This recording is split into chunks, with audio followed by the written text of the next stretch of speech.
Japanese horror stories. I reached the village at dusk, where the highway gave up and the road turned to mud and rumor. The grab driver had refused to crawl any farther. Jalan mati after rain, he said, dead road after rain. So I walked the last kilometer with my pack thumping between my shoulders. Trees leaned in on both sides, banana, coconut, rambutan, their leaves gossiping in the wind. Everything was speaking, the geckos ticking like little clocks, water whispering in ditches, bamboo tapping itself awake. Even the air felt busy, sweet with wet earth and something floral I couldn't place. My rental sat on stilts, square, timber, a veranda wrapping it like a careful arm. A single rope stretched between two posts, an empty clothesline, clothespins grinning like small teeth. The listing had called it charming rustic, which usually means bring bug spray and lower your expectations. I wanted it to mean a quiet place to write, because I had come to gather stories, old beliefs, river ghosts, the ways people explain the parts of the world that won't behave.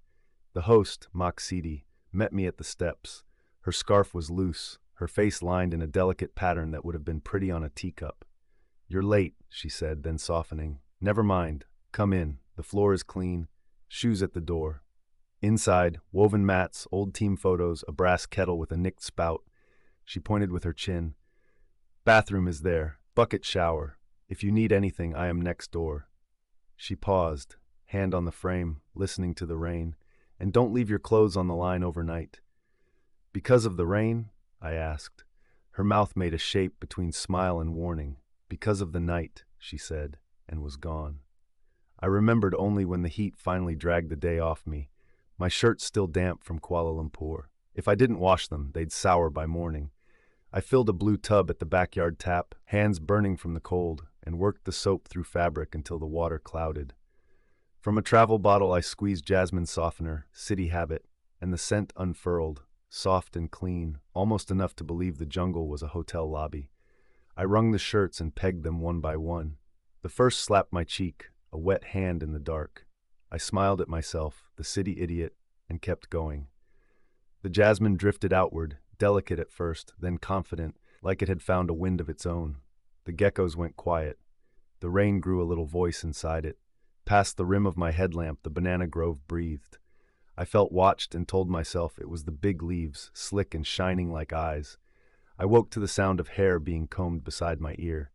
When I sat up, the sound ended. Only the roof's drip remained, patient fingers on tin. A sweetness floated through the slats. Jasmine again, a cleaner's ghost. But the sweetness was laced now with something meaty and faintly spoiled, like flowers left too long in warm water. I drifted back into an uneasy, shallow sleep. 3 soft knocks visited the door before dawn. I did not answer.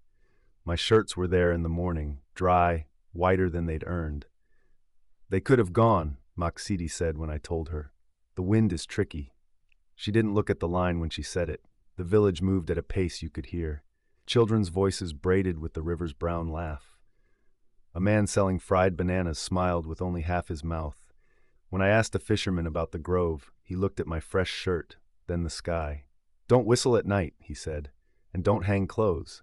He added, like a kindness, "Stories get louder when you invite them." I forgot again the second night. The heat pinned me. The softener felt like rescue. I pegged everything. Then in bed I listened to the house speak in wood sighs and nail clicks until a new noise threaded in, a baby's breathy whimper, not crying, just that half-sleep sound. It came from the corner with the folded prayer mat. The geckos stopped all at once, a silence that felt like a mouth closing over the world. Cloth slid somewhere outside. Not wind, fingers. The jasmine thickened until it pressed against my teeth. I went to the veranda with my headlamp unlit. The yard wasn't black. Rain makes a sheen of things. She stood at the clothesline, a shape the mind agrees is a woman in order not to think other thoughts. Hair fell to her hips in a wet sheet. Her white gown was not blown by wind. It seemed to move at its own will, whispering against itself. She lifted one of my sleeves to her face and inhaled with a tiny gasp of pleasure that landed square in my gut. Fear and want share a root. "Miss," I said, ridiculous word, ridiculous me. Her head tilted, hair sliding a moment behind like a curtain. The face beneath was a calm weather of features, like something carved and polished by patient water. too beautiful in a way that had nothing to do with desire, only with recognition. Her eyes were too dark to hold light. Her lips were too red to be comfortable. When she smiled, pity lived in it.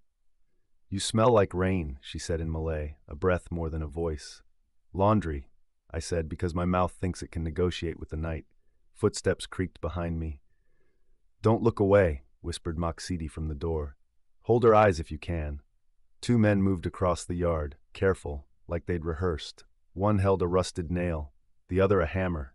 The woman did not look at them. She sniffed my sleeve again, then turned her face a fraction toward the center of the line, where a gray t-shirt hung lighter than the rest, thin from years of someone else's sweat. I'd borrowed it weeks ago in KL and never returned it. No number of washes had evicted the ghost of my friend's cologne. "Any shirt not yours?" Maksidi asked without looking away. "From the used shop?" "One," I said. "Borrowed." "Stay. Don't run." The men rushed. The woman moved with a liquid grace, and in that step all the pity fell off her like a scarf. Her nails lengthened with an audible click. The jasmine shattered into something sweetly rotten that hit the back of my mouth. She opened the hammerman across the belly with the gentleness of someone unbuttoning a shirt. He folded. The second man screamed. The white gown stained darker, and it wasn't rain. She turned to me then, and I learned something terrible and ordinary. If a god asks you to kneel, you will. "The nail," Maksidi hissed. She jammed the rusted spike into my palm, her breath hot. "She died with the baby inside. She is angry. The nail quiets her. We had it in once, kept her gentle, until Halim took it out and ran. Men are cowards. He wanted his wife back." Her eyes flashed. "Press it into the nape. If you fail, she feeds." The woman's breath was jasmine riding rot. Her hands rested on my shoulders, cooler than rain, heavy as regret. The banana trunks cracked behind us like applause. I reached for the soft dip at the base of her skull and pushed the nail in. The change poured through her. Red receded from her eyes as if a tide turned. The claws shortened with a tidy kitchen tile snip. The smell recoiled so fast I gagged. She made a small sound, mother noise, and blinked with bewilderment that hurt to see. "Halim?" she asked. "No," I said, and hated the way the truth made me complicit. The wounded men moaned. Maksidi exhaled like a prayer that had been holding her jaw shut. "She will stay now," she said, tired and glad at once. "We will feed her sugar. She will forget." "Forget?" The word sat wrong in my mouth. "Her anger," she said. "Herself." The woman in white looked toward the house, toward the framed wedding photo I'd noticed that afternoon, the groom grinning, the bride's mouth serious, and a sorrow washed through her that wasn't human. She touched my wrist, then dropped her hand. "You smell," she murmured. There was no sweetness in it now, only recognition. I washed my hands until the basin ran pink and then clear and then pink again because my body had decided to argue with what I'd done. Before dawn, 3 soft knocks came and a 4th, testing. I opened the door expecting a child and found a woman dressed like any other. White blouse, long skirt, hair braided plain. The nail must have been hidden in the nape. In her hands, my borrowed shirt folded like something sleeping. "Take this far," she said softly. "Burn if you can. If not, bury at a crossroads. Scent is a key." Behind her, Maksidi stood with her hands clenched and her face a warning. I took the shirt. It was cold. It smelled like river metal and a man I didn't like. I left that afternoon for the city and told myself it was my itinerary. In KL, the lighter failed and the rain was sudden, fat, and sure of itself. I stuffed the shirt in a drawer and tried to forget it by remembering everything else. Weeks later, my apartment began to smell like night jasmine for no reason. The geckos that lived behind my aircon moved out. The neighbor's Sunday violin lost courage. One evening, a baby made a breathy sound on the stairwell, and the hair on my arms stood up like it wanted a better view. I do not hang clothes outside, but one Tuesday I forgot the bedroom window open a finger's width. The curtain breathed. The room filled with jasmine so dense it could carry weight. The dry cleaning bag on the bed whispered. Then 3 soft knocks tapped the wardrobe. A 4th, lighter, like someone sure you were there but unsure if you were awake. "Maaf," I said to the dark. The wardrobe opened a finger. A strand of hair slipped through, longer than my arm, glossy where the streetlight touched. It sniffed, not the way an animal sniffs, the way grief sniffs, knowing exactly what it wants to find. I did not run. I did the worst clever thing and flung the empty plastic bag like I could smother night with trash. The hair recoiled, polite, retreating an inch. The door closed. The jasmine stepped back to the hallway. Errands, I told myself in the morning. Go be a person. I went to the library. I read old pamphlets and PDFs that said everything and nothing. The Pontianak. A woman died in childbirth. A nail driven into the nape to pacify her. Sweet flowers before rot. Beauty before hunger. Vengeance as method. Pull the nail. She remembers too much. Keep it in. She forgets until the night uses her memory as a hammer. Names surfaced like coins in muddy water. A government report about infrastructure listed a roster of strong backs. Halim bin S. A football forum from 10 years ago. Halim's wife still missing. A team photo with a grin that didn't quite reach the eyes. A hawker's cousin's friend said he knew a Halim who worked nights guarding a car park near Chow Kit. I found him there with a fluorescent buzzing complaint overhead. His uniform was gray, his smile prepared for small talk that never arrived. A thin scar split his eyebrow like a question mark. I stayed with Maksiti, I said. He watched me like a dog watches a thundercloud, interested without hope. She feeds all the cats. I put the nail back, I said. It came out wrong, like I was proud. He flinched. You think a nail is a cure? He studied me, tired and tender. A nail is a promise. You stick it, now you owe. To whom? I asked. To her hunger, he said. To the child that didn't come. To the smell you gave her. He sniffed once. Jasmine. City people put flowers where they don't belong. Why did you remove it? I asked. Because she asked. His voice went thin. She said my name. She said she was cold. She said she wanted to see the river in daylight. I thought I was strong. Men always think that before the door opens. He lifted his shirt. The scar across his belly was puckered, layered, a story in raised lines.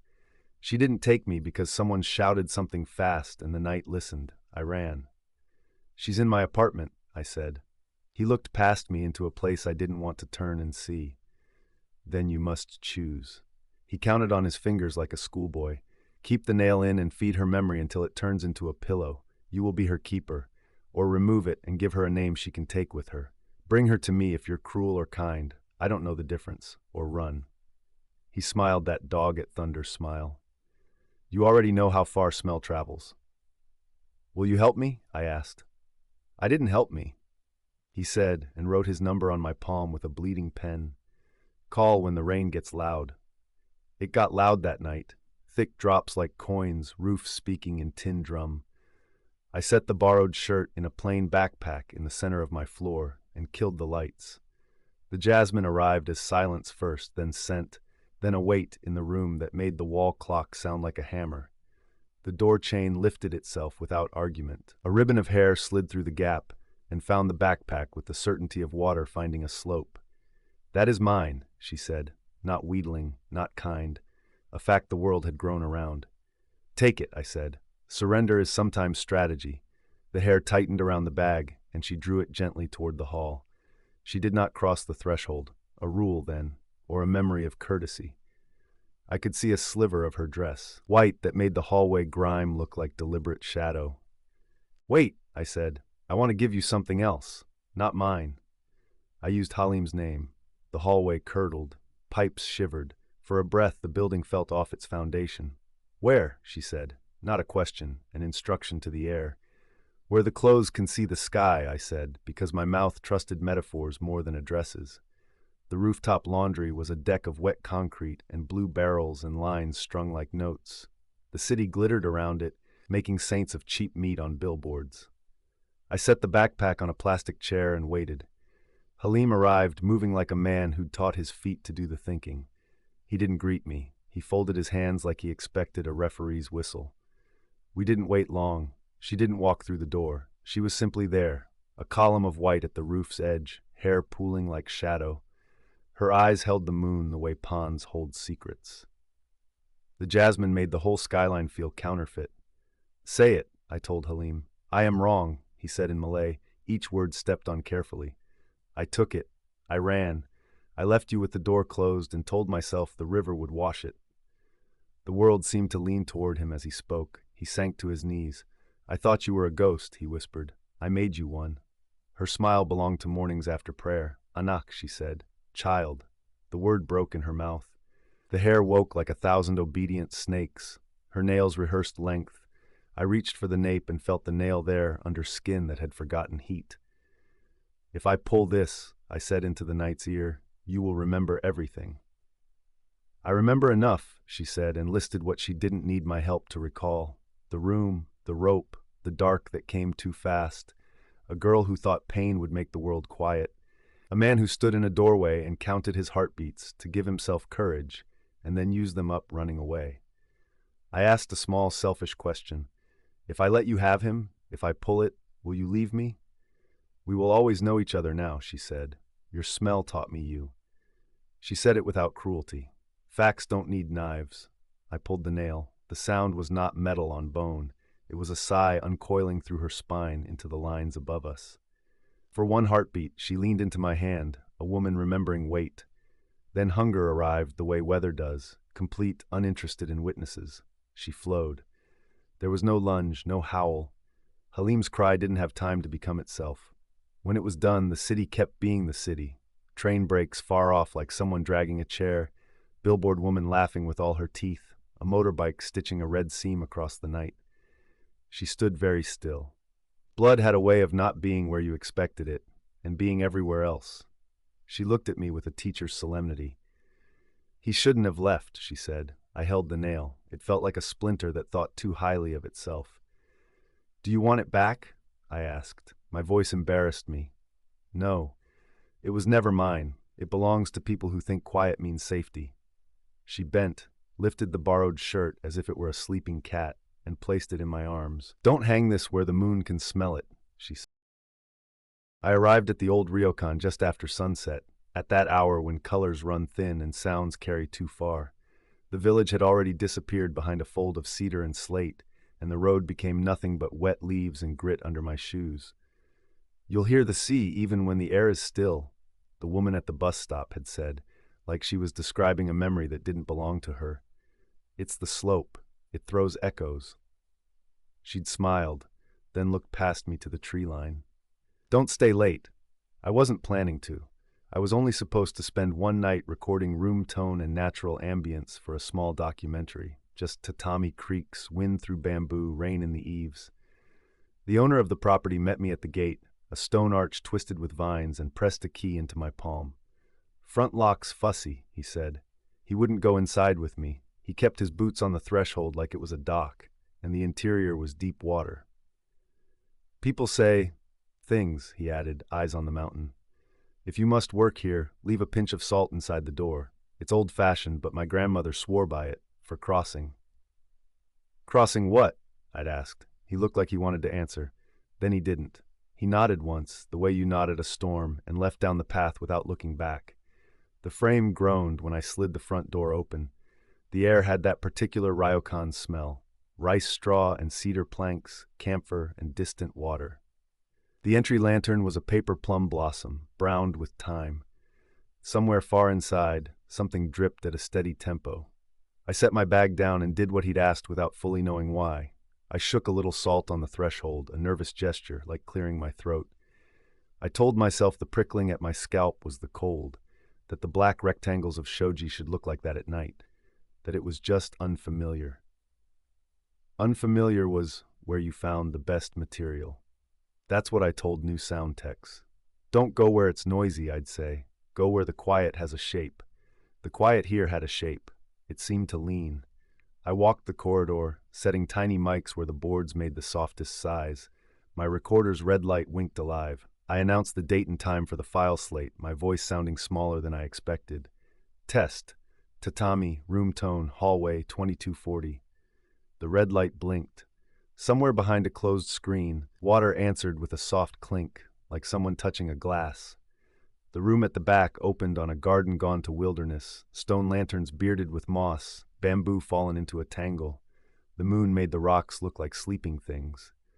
Closer in the washroom, a porcelain basin waited with a crack like a river branching out from the drain. There was hair caught in the grate, long and black and more than a place this empty should hold. "Old plumbing," I said aloud, because saying anything aloud made me feel like I was in control of the narration, like I was still the one telling, not being told. I pinched the hair with a tissue and felt the weight of it, absurdly heavy, as if it hadn't fully let go of whatever it had been part of. The tissue tore. A few strands slipped wetly through my fingers and slid back into the drain. Something in me tried to laugh and couldn't. I washed my hands in the cold. The faucet huffed and stuttered as if the pipes were learning how to breathe again. When I shut the tap, the dripping didn't stop. Out in the main room, I unrolled a futon just to sit, no intention of sleeping, and set the recorder on the low table. The walls breathed and settled. The sea was a constant hush stitched into everything, though the night outside wasn't unpleasant. Not at first. The room smelled faintly of sun-warmed wood and old incense, and for a few minutes the cadence of drip, drip tucked into the hush of sea put my shoulders down where they belonged. I brewed tea with a portable kettle, steam ghosting the shoji. The first sip was too hot. The second carried a taste I couldn't place, not bitter or sweet, just a thin metallic echo. I pulled the cup away and saw a single black hair laid across the rim, as fine as silk and perfectly straight. It hadn't been there when I poured. I looked at the ceiling. The rafters glowed like bones in the paper's light, untroubled by any source of hair. I reached for the recorder the way some people reach for a hand. "Room tone, main chamber," I whispered to hear myself. The red light blinked. I watched it blink and blink, waiting to settle, waiting for something ordinary to assert itself. "Onryō," I said without meaning to. The word drifted up out of a memory I'd carried since film school, one of those cautionary lectures delivered with more sincerity than we deserved. Onryō, vengeful spirits who carried their grudges back into the world, their hatred so strong it could bend luck, topple houses, sour children in the womb. There were stories of lands turned barren, and marriages that withered, and whole towns built wrong because a wronged woman didn't forgive. The professor had told us the story of Oiwa from Yotsuya Kaidan, how her rage carried through centuries, how crews still visited her grave to pay respects before they told her story, out of fear that retelling was itself a kind of needle pricking a sleeping thing. I am not superstitious, I wanted to say, but what I really thought was, you did not stop to bow, you did not bring flowers, you did not even say good evening when you crossed the threshold. The hall snapped, the sound of a shoji sliding on its track, hard and fast. I flinched, tea running over my knuckles. The recorder kept its steady red pulse, indifferent. When I stood, my knees bumped the table leg, and the salt I'd set by habit on its corner spilled into a pale fan on the tatami. I used to love the way salt behaved like a crowd of stars under a lamp. Tonight it looked like bone dust, like something ground down to its smallest parts.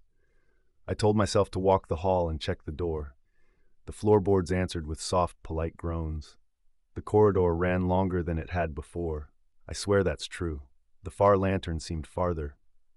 Every third step, a board whispered like someone was stepping where I had just been. I turned once, twice, nothing. The paper panels reflected moonlight in a way that suggested depth, like I could put my hand out and it would go through to a cooler air on the other side. By the entry, the salt I'd left on the threshold had drawn a damp ring around each grain, halos soaking into the wood. It looked like something had sighed on it. I reached for the latch and paused. Beyond the door, the garden of stones. Beyond that, the path. Beyond that, the bus stop.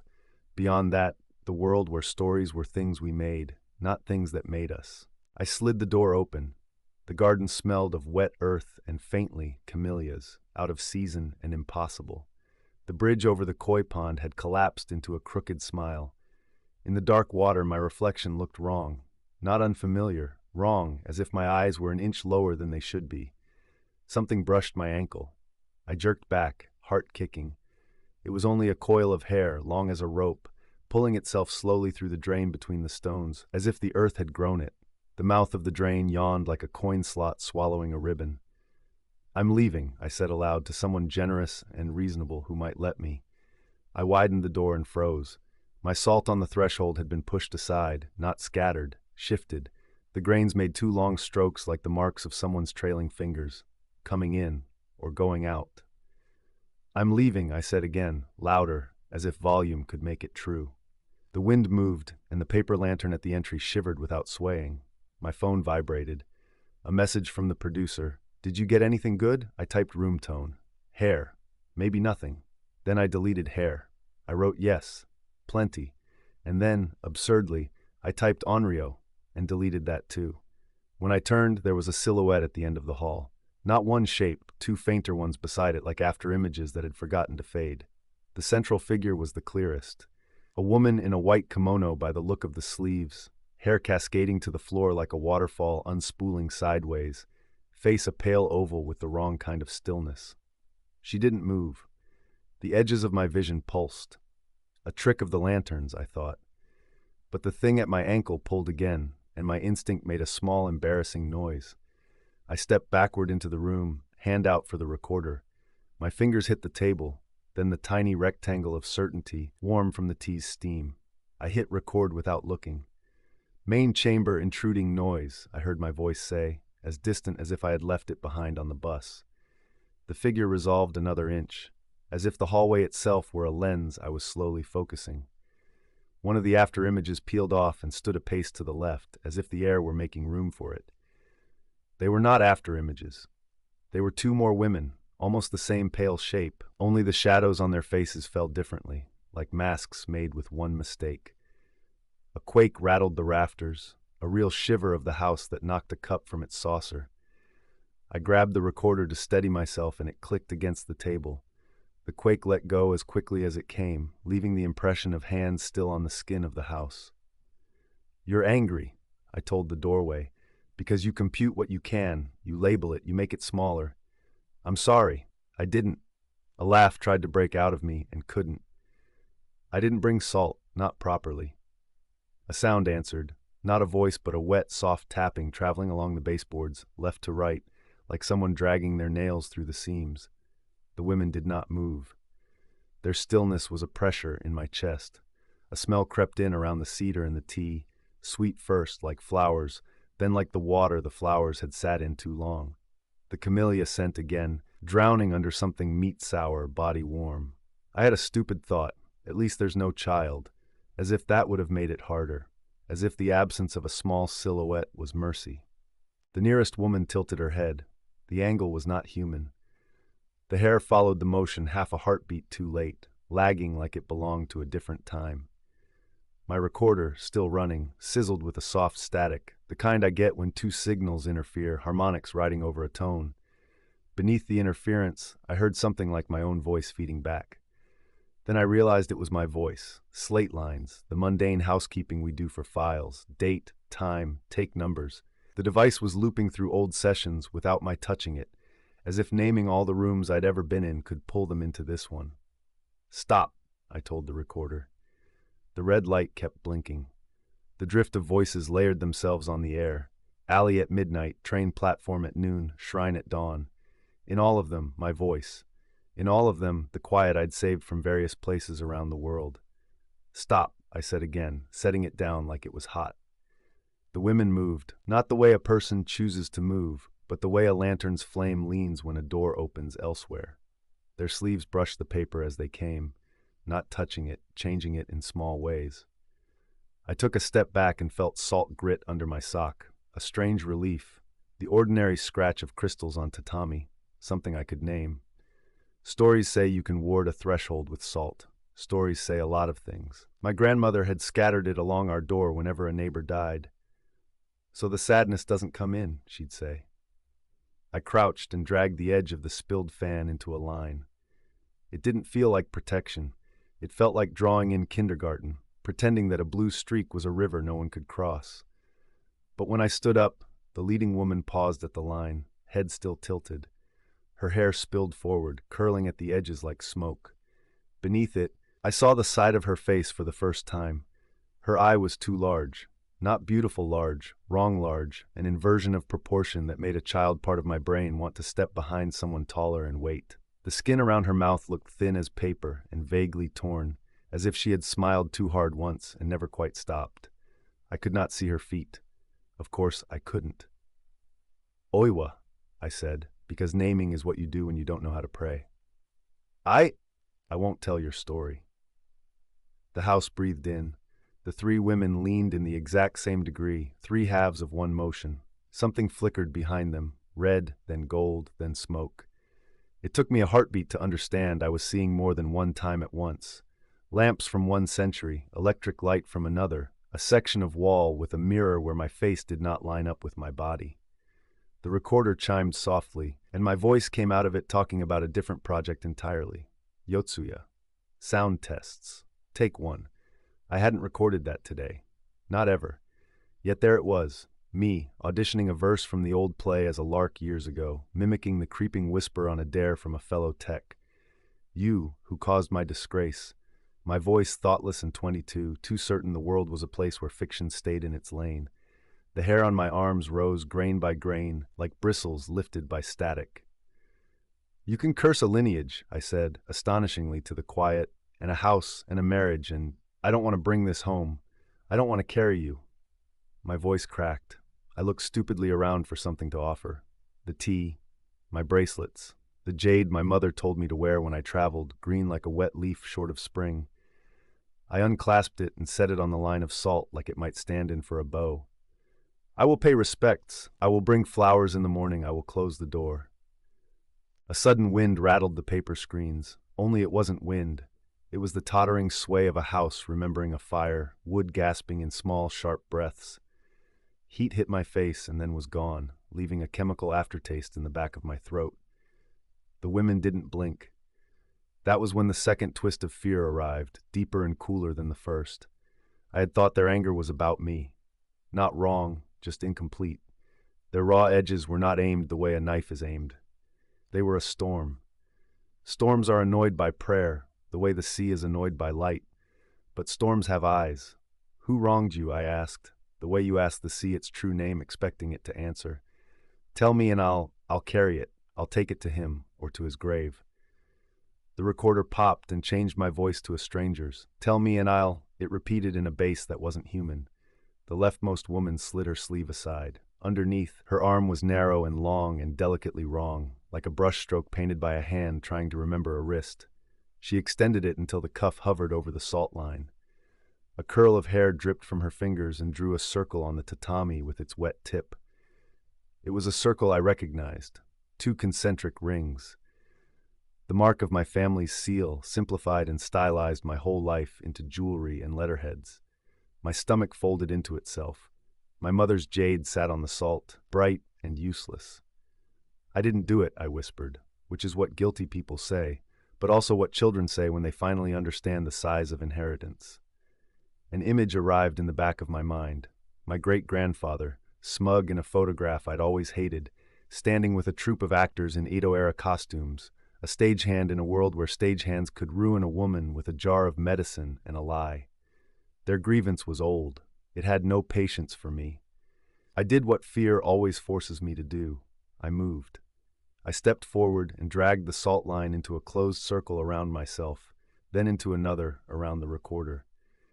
I don't know where I learned to draw a circle like that, whether I learned it or carried it from some story lodged in me, too stubborn to dissolve. The women watched without moving. The recorder hummed and clicked, my own voice telling a dozen old lies I'd never said, a dozen apologies I hadn't made yet.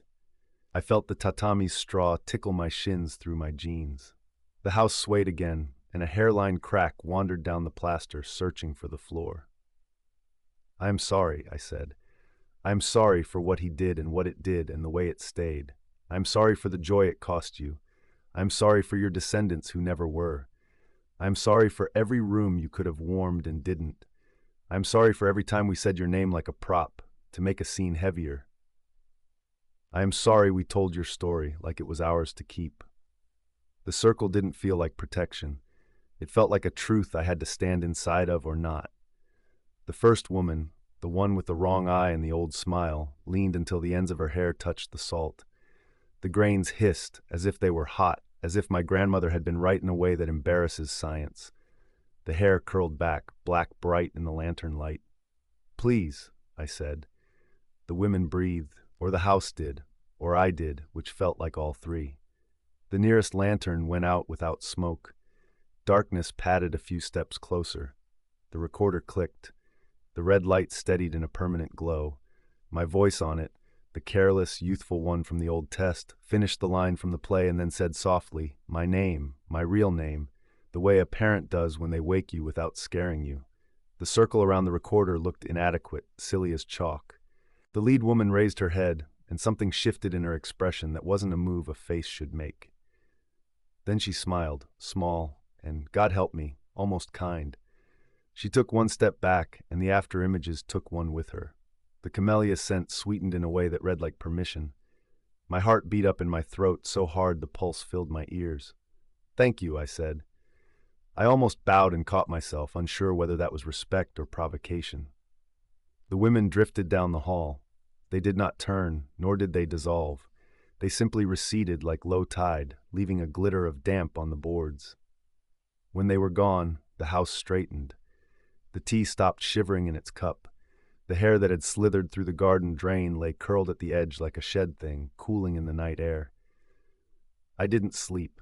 I didn't pretend to. I sat in the circle and waited for morning to unfasten night's buttons, one by one. At first light, I gathered what had to be gathered and left what had to be left. I put my mother's jade on the threshold and beside it the recording device. I do not like to leave tools behind. It felt like abandoning a dog. But I understood, in the exhausted, thin way you understand the last instruction of a dream, that the recorder was no longer mine. On the road down, the cedars made that steady hush sound that comforts or warns depending on what you've survived. The bus driver didn't look at me in the mirror. He did tap twice on the brake before the curve by the graveyard, the way drivers greet shrines. I did take flowers, later to a grave I hope was the right one. I did bow. I did say the names I knew. And I did not tell this story for a long time, because I had learned something about how stories can be doors, and how doors can open the wrong way. I am telling it now because 3 weeks after the ryokan, a friend I love called to say her engagement had ended like a string snapping with no warning. And the week after that, a cousin's child was born and didn't breathe for a minute and then did, and then slept with his eyes open too long the first night like he was listening. And because 2 nights ago my old recorder, left on a stone threshold miles away, appeared in my cloud storage and uploaded a file I cannot erase. It is labeled in my voice, room tone, main chamber, 2240. It is 18 hours long, and if you listen in the right places, you will hear a woman move without moving, a house remember, and a circle of salt hold and hold and hold until it doesn't. If you listen at the very end, just before the static grinds down to nothing, someone says my name in a way that wakes you without scaring you. If you listen after that, there is just the sea, or what sounds like the sea, or what sounds like the sound that the sea makes when it is inside a house. And if you hear it, I am sorry for bringing it this close. I am sorry for the shape this quiet has taken around you.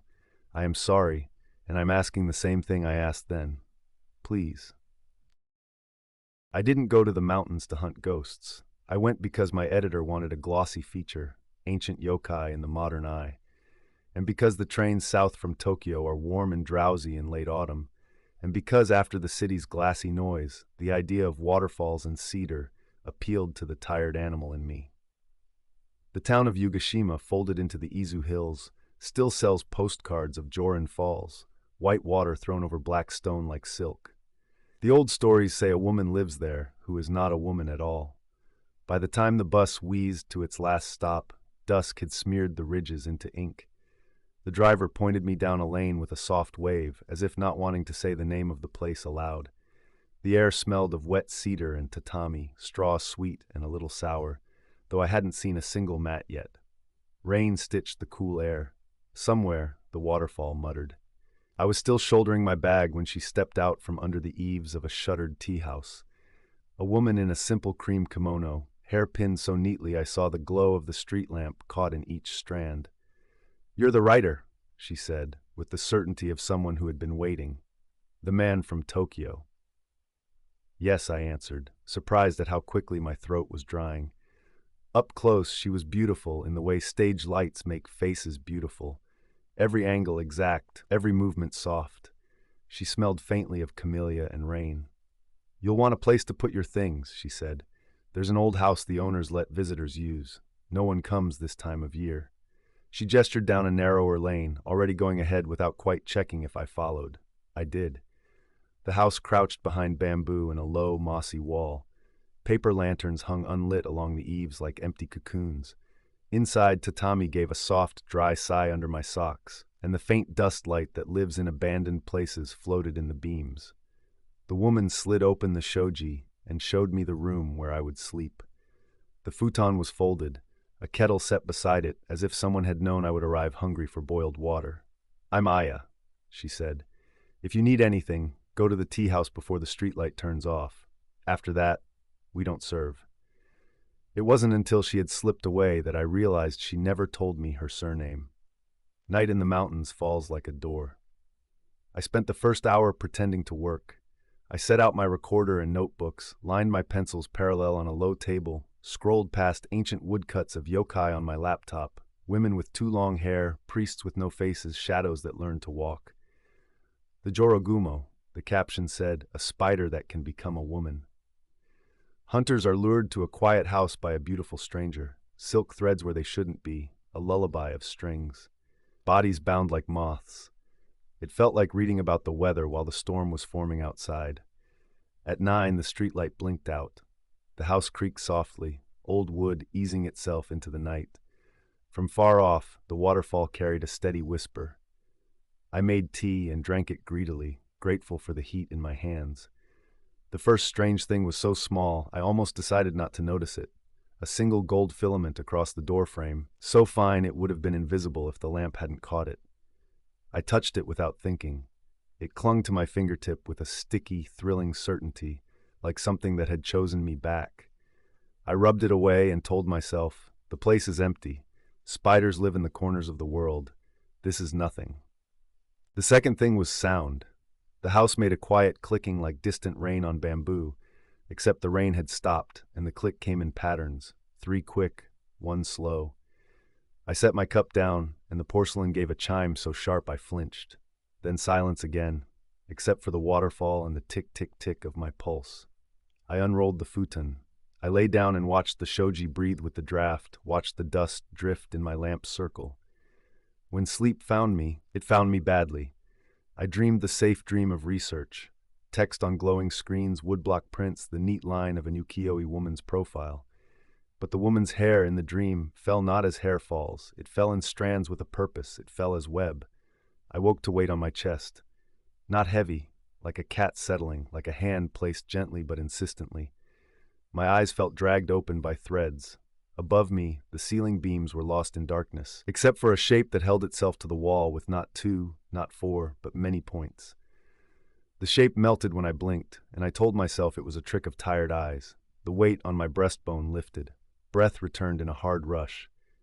"Idiot," I whispered to the empty room, at myself, not at the dark. I slept again. In the morning the house was simply old and cold and mine. Sunlight found the paper panels and made them milky. I went out, as much to prove to myself that the night's odd edges were gone as to find a story. The town had the patient look of places that sit beside their legends like patient wives. They knew what they were, and did not need to perform it for a man with a notebook. The old man at the little shrine's gate nodded when I greeted him and said, in the tone of telling a weather report, "The falls are stronger in autumn." "I came to ask about the Jorogumo," I said, and he smiled with all the teeth of someone who'd told a story more times than he'd tied his sandals. He told me the one I already knew, of the young samurai on patrol in Edo, accosted by a woman so beautiful he felt it as a physical ache. How he saw through her beauty, some small wrongness at the corner of her mouth perhaps, or the way her shadow seemed to have too many joints, and struck at her with his sword. How she bled, scarlet and bright, and fled. How he followed the dotted trail, not a smear but discreet spots like the fall of something carefully dripped, to an old house. How inside he found men wrapped from neck to ankle in silk, dozens upon dozens of them, and in the heart of the web a spider so large its body filled the alcove, already dead from the wound he had given her. "And that was the end of it?" I asked. The old man rubbed his thumb and forefinger together, as if feeling the thickness of thread. "If a snake sheds its skin, do you count it as a death?" he said mildly. "There are many words for ending, Tokyo-san. He pressed something into my hand before I could answer. A small packet of salt knotted in thin paper, warm from his sleeve. "For luck," he said, as if luck were a physical thing that could be stored like tea. Aya met me on the lane, as if she had always known where my feet would carry me. "You're up early," she said. "Did you sleep?" "Eventually." I meant to say it lightly, but the words snagged in my throat like thread. She looked at me in a way that felt like being measured for a suit. "Then you should eat. Come by this evening. I'll bring supper to the house. There are stories even after sunset," she said, and I nodded, as much because of the way she smiled as because of hunger. Day made the house lighter and stranger. On a whim, or maybe on an instinct that had more to do with the old man's parable than I wanted to admit, I explored. A dusty koto sat on a stand in the alcove, 3 strings missing, the remaining ones wound in a way that felt wrong to my hands when I touched them. The sound they made was thin and sweet and wrong. A rack of scrolls leaned in the corner, and when I unrolled the first, I saw a brush drawing of a woman combing her hair by a river. The second showed a spider with a woman's face. The third was water-stained and had a single line of text in a hand that had tried not to shake. "Don't cut the threads. That is what she wants." Something made a sound behind the shoji, something small enough to be a child or a cat or a memory. I slid the panel aside and found another room, another beyond that. Someone long ago had added rooms to the house like a spider adds chambers to a snare, each a little narrower than the last, each with its own dim logic of light and dust. In the third I found a lacquered chest. The lock gave under my hand with the soft respect old metal pays to time. Inside, a short blade wrapped in cloth, a handful of coins gone green, a strip of silk the color of old teeth. Beneath that, folded carefully like someone had ended a meal before the last bite and saved it, lay the shell of a spider, large enough that my first thought was not fear but shock. It was beautiful the way bone is beautiful, papery, intricate, an architecture with nothing in it. A seam ran down the back where the creature had split itself and stepped out. I should have closed the chest. I should have left the rooms nested inside rooms and gone outside where the air was ordinary. Instead, I put the blade at my belt because suddenly the idea of not having it made me feel naked, and I went back through the rooms and pretended the world was the world again. Aya came at twilight. She set a lacquered tray on the low table, rice, pickles, simmered fish, and smiled when I bowed too deeply. "We try to be hospitable," she said. The fragrance of her hair was stronger than in the lane, like flowers caught in a warm sleeve. As we ate, something glittered at the edge of my sight. A fine strand stretched from the kettle to the tray, taut as if it bore a weight. When I shifted my gaze, it seemed to slip sideways out of what my eyes could truly see, like music you're not sure you imagined. Aya's sleeve brushed the table. The thread thrummed very softly, as a musician might test the string of an instrument. "Do you know the story of the samurai?" I asked. "The one who wounded the—" I gestured with my chopsticks at the thread and at nothing. Aya's smile deepened. "A boy's boast, that story," she said. "He fought a woman and broke her house. He didn't understand what he was striking. Beauty is a weapon with 1,000 names. Fear is one of them. Desire is another." She set down her cup, and for a moment her sleeve slid back enough for me to glimpse the inside of her wrist. The underside of the skin there had a pattern like the silk inside the lacquered chest. I put my chopsticks down carefully. "And you?" I said, though I had already asked what I needed to ask. "The old house has many rooms," she said. "Some are for guests. Some are for keeping what we love." The fine hairs on my arms rose as if they were listening.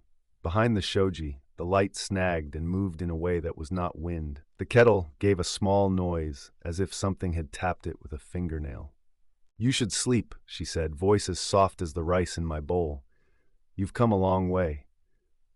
She stood, the thread to the kettle slackening and then disappearing as if it had simply been a thought we both had at once. At the door she paused and looked back over her shoulder with an expression that would have made a colder man's bones ache. "Don't cut the threads," she said, and slid the panel shut. I didn't sleep. I lay in the pool of lamplight and listened. The clicks came again, faster now, the smallest of sounds, as intimate as breath beside your ear.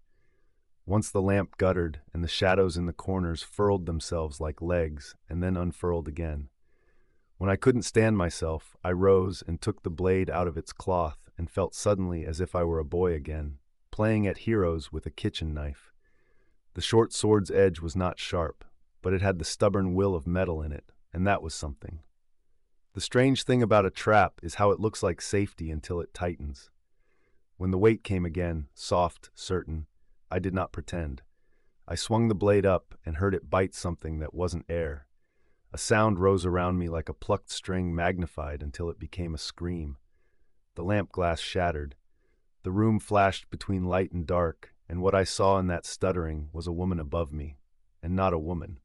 A face I could have followed into water and fire, and below it the black shine of chitin, hair that fell not as hair falls but as filaments that seek and bind, hands that were not hands at all.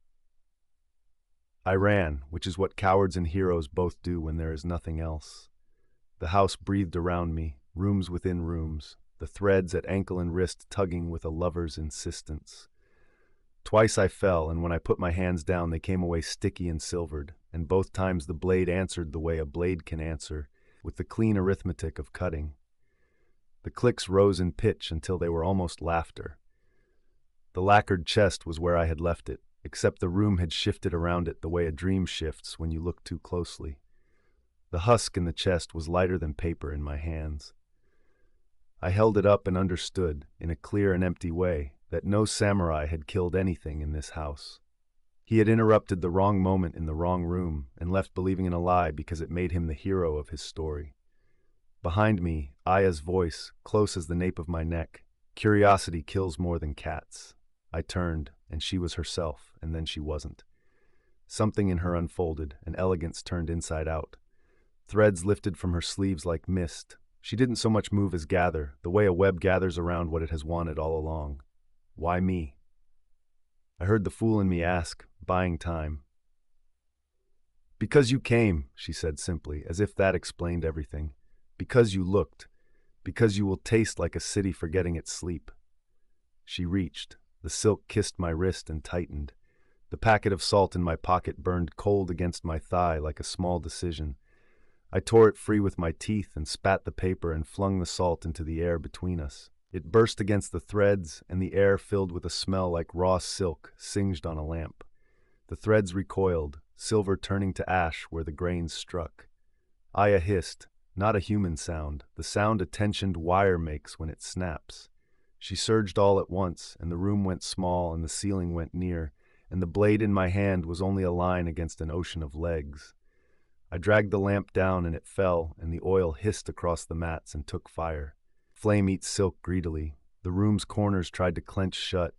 Smoke crawled up my throat. I ran again. The house unspooled behind me in a map I was reading faster than I understood it. Threads snapped at my calves. Something hot licked my back. The fire was a dog that suddenly remembered it was a wolf. When I burst out into the lane, night seized me. The stars were a mess of white glass. The waterfall's endless voice had become urgent. She came out of the house not as a woman. Fire limbed her in golds and blacks. The web she cast snagged at the doorframe and at the bamboo and at the sky itself. I ran toward the sound of the falls because that was the only sound that wasn't her. The path down was stone and slick with moss. I fell once and skinned my palms and left a small, stupid offering of blood. The water filled my ears, and then I was at the bridge, short and wooden. No car ever could cross it, the spray lifting in a veil. Webs swayed from the rails and ropes. In the dark they looked like prayer flags, except their prayers were all the same and their God was busy. She dropped lightly onto the timbers in front of me, as neat and beautiful as she had been under the tea-house eaves. "Be careful," she said, and her voice was Aya's voice again. "It's slippery." "You could let me go," I said, but it sounded weak in my own ears. "I could," she said, and smiled a very kind smile. "But then I would be hungry, and hunger is a thread too." Behind her, the falls threw themselves over the lip of stone, as if water couldn't imagine any fate but falling. The spray wet my face and hands. The threads humming across the bridge shivered and drooped where the water touched them. Each strand beaded like a string of pearls. I thought of the old man weighing an ending between his fingers. I thought of the samurai missing the truth as neatly as he had aimed his blade.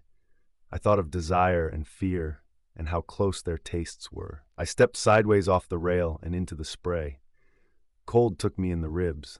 The web at my wrist went slack and then tight and then slack again as the water cut its shape. Aya snarled, the sound of a butcher pulling saw through bone. I hauled myself along the rail, not climbing, not swimming, but moving somehow through the mess of water and air and thread. Twice her silk found me again, one line across my throat, one at my ankle, and twice the short blade answered, dull as it was, with the stubbornness of iron. I rolled up onto rock. The world was the color of a bruise. Aya stood on the bridge and reached toward me with hands that ended in nothing I wanted to know. In the slick black water at my feet, her reflection was not a woman at all. It was a thing with a body like a polished stone, with legs that touched the world so lightly the world did not know. The reflection's eyes were red. The reflection smiled, although her face had not changed. "Don't cut the threads," she said softly, and I understood then the sentence in the scroll might not have been a warning but a command. Some doors are made to be closed behind you. I cut anyway. The line between us, fine and nearly invisible, parted. It sang when it went. Something inside me, something that had been leaning toward her since the first moment under the tea-house eaves, broke with it, and left me cold and shaking in the spray. She did not scream. She stood very still as the fire in the old house licked higher, painting the bamboo gold. Then she inclined her head, a gesture of grace I will remember until my bones are soft, and stepped away backward into the dark. In the waterfall's voice I thought I heard the faint, insistent plucking of strings. I walked back at dawn. The house was gone or not gone. What counts as gone when only the roof remains and the air smells of flame and silk and the last of last night? I put the blade back in the chest because it felt wrong, suddenly, to bring it into daylight. The packet of salt was empty. On the bus, the city began to grow around me again, buildings sprouting like mushrooms after rain.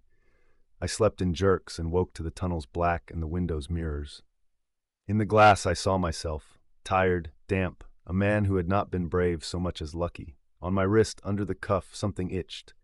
I rolled the fabric back. A fine gold filament lay against my skin, not tied, not stuck. At its end was the smallest knot in the world, clever and exact. When I brushed it away, it did not come free. It sank gently as a hair sinks into a drain. Back in my apartment, my kettle sits on the counter like always. The floorboards click sometimes at night, old wood shifting, the ordinary breaths of a box where a man keeps his life. Water boils, steam rises. I tell myself the faint hum I hear is the refrigerator. I tell myself what everyone tells themselves, that beauty is only beauty, that fear is a trick of a tired brain, that a story ends where you decide it does. Sometimes, in the hour when the train's quiet and Tokyo holds its breath, a single note plucks the air, thin and sweet and wrong. The cup on my table moves a fraction of an inch toward me, as if tugged by a thread I can almost see. I lift it. I drink. I had never been inside the Kichijoji playhouse before, at least not when it was sleeping. From the street it looked like a folded paper lantern left out in the rain. The wooden slats bowed and the glass marquee fogged from years of breath that didn't quite escape. I stood on the curb with my equipment case bumping my calf, blinking up at the kanji flaking off the signage. Between the characters, a moth beat itself into the neon halo, a scribble of frantic wings against an indifferent light. I'd been hired as a one-person documentary crew to capture behind-the-scenes footage of a revival of Yotsuya Kaidan, the Tale of Oiwa. The producer had liked the micro-documentary I'd done on a neighborhood rakugo storyteller and wanted the same atmosphere. Close, faithful, a little eerie around the edges. "We open in 1 week," the email said, "and we want to honor the tradition without the cheap scares. If your lens can find the truth, we'll be grateful." It was barely 4 in the afternoon, but the day had slipped gray and tired, and when I tugged open the side door, the air changed. The world outside, the taxi horn's tinny jingles bleeding from storefronts, flattened to a smear, and I stepped into a passage that felt like a throat. A narrow corridor, walls painted the green of old no-masks, swallowed me in. Somewhere deep in the building a single note hummed, a bulb waking, or a compressor deciding whether to keep living. Ah, someone said as if I were a late thought. My eyes adjusted and found a man at the end of the hall, half lost in shadow. He was the caretaker, or stage manager, or perhaps both. "You're the camera." "I'm the person with the camera," I said, showing my hands. "Yeah." He smiled without showing teeth and bowed slightly. "Hajime," he said. "It's quiet at this hour." He looked past me, as if I had brought a weather system in with me. "Come, the green room." I followed him through the guts of the place. The carpet swallowed our steps with a wet hush.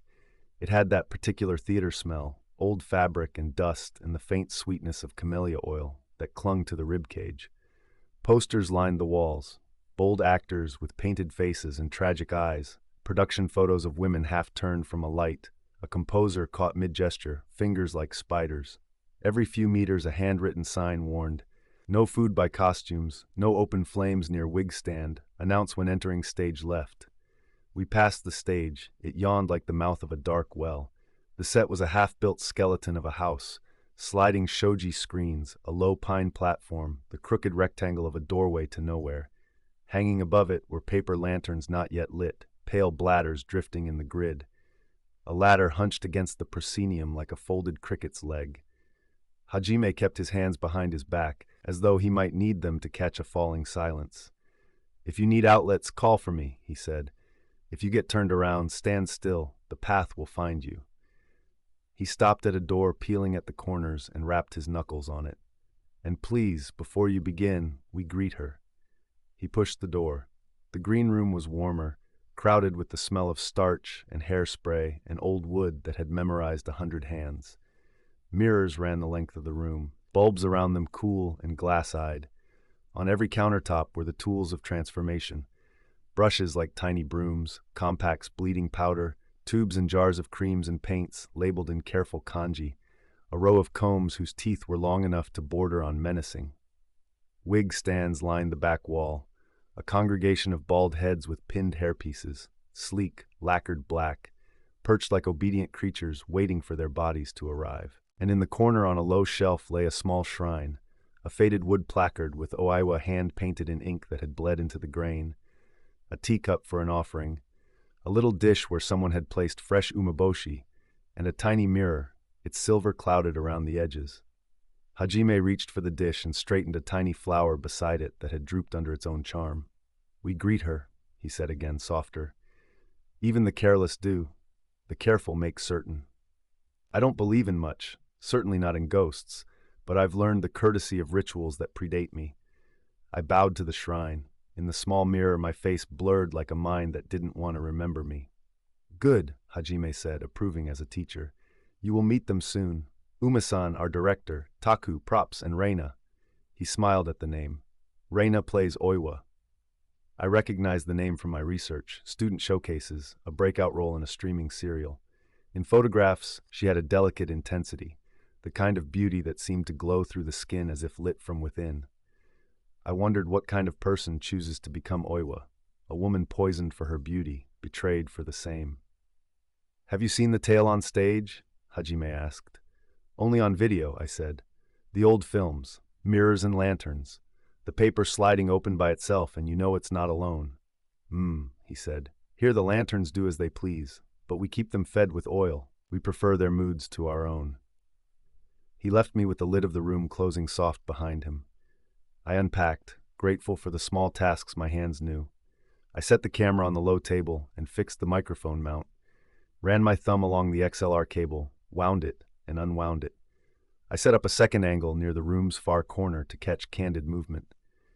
When the cable slipped, it made a dry whispering sound as it unspooled, like a snake dragging itself over paper.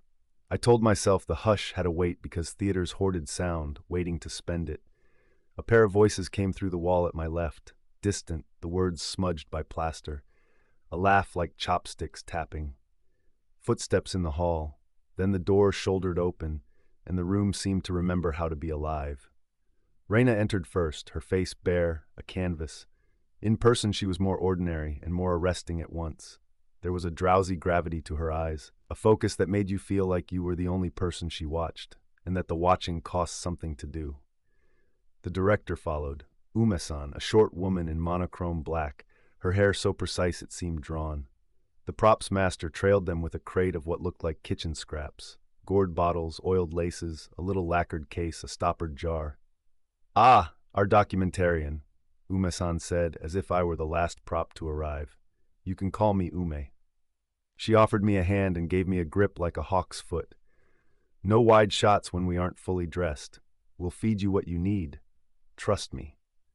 Reina bowed and then looked into the nearest mirror as if it was a window. "Nice to meet you," she said to the reflection, then to me. "First time here? The place is a maze. I still get lost." "Taku," the props master said, setting down his crate with the careful noise of someone who carries things that have outlived people. "If you break anything, you have to be the ghost in the next production, okay?" His grin made a crescent. He had the kind of face that made you want to like him. "Don't threaten her," Ume snapped, but it was a joke sharpened on both sides, and it sliced the air in the room for a moment. She softened. "Understudies we do not have. All right, we have 2 hours before spacing on the main stage. Taku, creams, Reina, sit." Taku opened the crate and began to set out artifacts like a jeweler. A silver comb with teeth so fine it looked like the trace of a sound, a tiny porcelain bowl, a small tin with a paper label curling at one corner. The label had kanji and a small plum blossom stamped into it. "Original?" I asked, half joking. 17th century? The camellia smell was stronger now, mixing with a sweetness I couldn't place, almost like almonds and something medicinal. Taku glanced at me, then at Ume. "Reproduction," he said, "inspired by notes, period-appropriate ingredients." "Beauty with teeth," Ume said. "We honor the world by not dressing like fools in it." She tilted Reina's chin toward the light with a single finger under the jaw. Reina's throat moved, a swallow that looked like a pebble going home to the riverbed. "Here," Reina asked softly. "This one gets itchy." Ume was already unscrewing the tin. The cream inside was white as wall paint, licked with a sheen. "It brings pallor. We want lantern skin," Ume said. "If it tingles, it's because you can feel the old world waking under it." Her tone made it sound like something devout. Taku hesitated, the shape of his mouth a worry he didn't name. "I can mix in a little balm." "We rehearsed this," Ume said. "Don't fuss." Reina didn't look at her. She looked at herself. "Okay," she said to the mirror. "Okay, okay." She closed her eyes and Ume dabbed the cream along her cheekbones, down the jaw hinge, across the plane of the forehead. When the cream touched the delicate skin under one eye, Reina flinched barely, like a string plucked but not tuned. "Is it okay?" I asked, before I could stop myself. "Truth isn't painless," Ume replied, "but it fits better." I switched on the camera, a small click that felt obscene in the room. The red light bloomed. My viewfinder framed Reina's face in the mirror, the curve of Ume's hand.